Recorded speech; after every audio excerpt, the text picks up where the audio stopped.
তোমার সাথে গল্প করব, সময় আমার কই। এখনো তো হয়নি পড়া কুরআন হাদিস বই। খেতে বসবো, সেই সময়টাও এখন আমার নাই। নেটে আছি ব্যস্ত ভীষণ, কখন খেতে যাই। হয়নি আমার নামাজ পড়া, গোসলটাও বাকি। বিয়ারা সময় বড় জ্বালায়, আমারে দেয় ফাঁকি।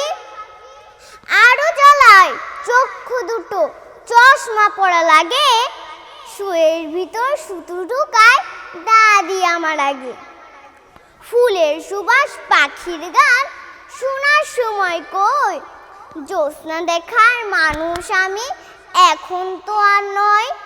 হায় রে আমার ব্যস্ত জীবন, মানুষ ছবি আয়। ইট পাথরে শহর ছেড়ে সোনার গায়ে আয়। ধন্যবাদ।